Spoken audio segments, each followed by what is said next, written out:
सुज्ञानी आपण मानको वेलकम करछि मो चैनल क्विक रेसिपी को। मते कमेंट्स रे रिक्वेस्ट आस्तिला कि मटन करी करिया पई, तो आपण मानको रिक्वेस्ट रे मो आज फर्स्ट टाइम पई क्विक रेसिपी रे मटन करी करिया को जाउछि।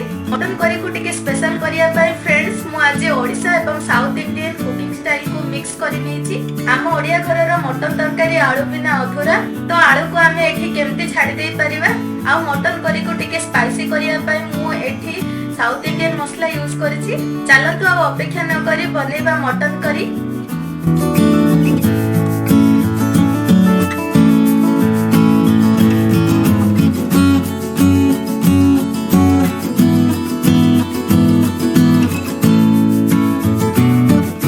मटन करी मुख्यतः 4टी स्टेप रे बनेबा। स्टेप 1 रे मटन को मेरिनेट करिबा।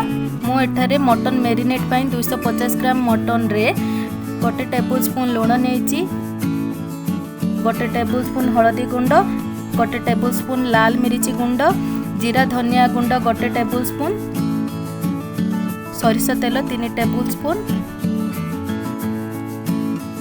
आउ 2 टेबल स्पून दही नेछि एवं 1 tablespoon ginger garlic paste नेछि। आपण सरिष तेल बदल रे जे कोनोसी कुकिंग ऑयल को नै परिबे, किंतु मटन रे सरिष तेल टिके बहुत भलो लागे। वो एठी दही मेरिनेट रे मटन को आहुरी टेस्टी एवं सॉफ्ट रखिबारे सहायता करिवो। एबे सेथिरे 3टी ग्रीन चिली मिसई भलो कि मिक्स करि नेबा।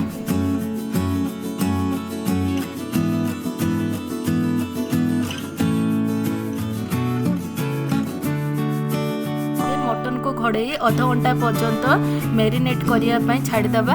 एबे चलंतु जिबा स्टेप 2 रे मटन मसला बनेबा। मटन मसला पई मु एठी 2टी अनासी फूल, 2टी सुखिला लंका, धनिया 2 टेबल स्पून, 6टी लवंग, 3टी अलैच, 1 दालचीन एवं किछि रसुण अदा नेछि।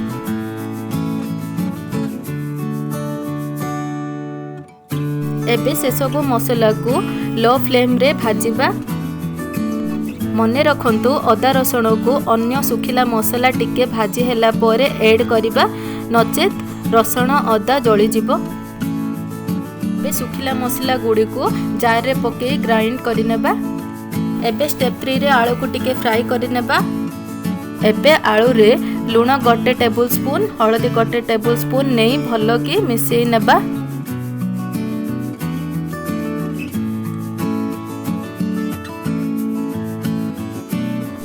एबे गोटे पैन रे अल्प तेल नहीं आलू को लो फ्लेम रे धीरे धीरे फ्राई करिबा। मने रखंतु आलू को पूरा फ्राई न करी आलू टिके बाहर आडू कटिंग आसिला पर्यंत रखिबा, तापरे काढी नबा।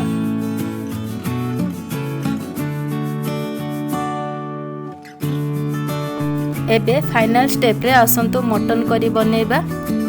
मटन करी रो छुंको पाई मु एठी 2टी तेजपत्र, जीरा 1 टेबल स्पून, 2टी कटा प्याज, 2टी कटा टमाटो नेछि। एबे प्रेशर कुकर रे अल्प तेल नहीं सेथिरे जीरा तेजपत्र स्टेप 2 रे बनै थिबा मटन मसला पके घांटीबा। परे सेथिरे कटा प्याज पकेइबा एवं पियाज ब्राउन कलर हैला पर्यंत लो फ्लेम रे धीरे धीरे घांटीबा।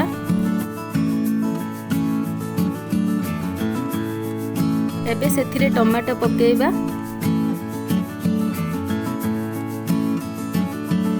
एवं लूण 1/2 टेबल स्पून, हळदी गुंडा 1/2 टेबल स्पून पकेई मिसई नबा। टमाटो टिके मेल्ट हवा पई 1 मिनिट पई घोड़णे घोड़े दबा।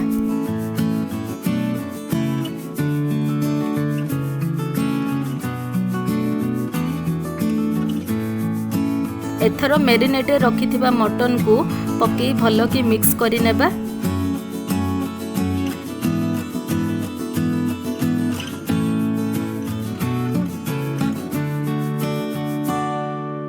एबे 1 टेबल स्पून मीट मसला पकेई भलो कि गळै नेबा।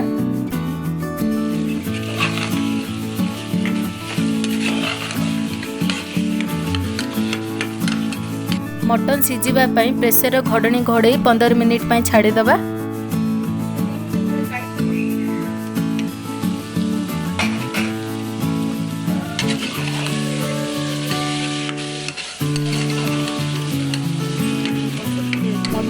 सिझिला पोरे सेथिरे फ्राइड हेइथिबा आलू को पके घांटिबा।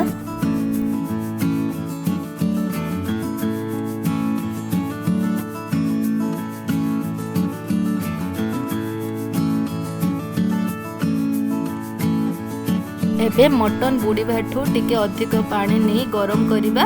से पानी को मटन करी रे दबा। आपण चाहिले झोल अधिक पाई अधिक पानी भी दे परिबे। एबे प्रेशर कुकर टी को लॉक करी मीडियम फ्लेम रे 4टा सीटी आसला पर्यंत प्रेशर कुकर रो काढ़ी आनी स्वादिष्ट मटन करी एंजॉय करिबा। देखंतु फ्रेंड्स बनी गला हमर टेस्टी एवं स्पाइसी मटन करी।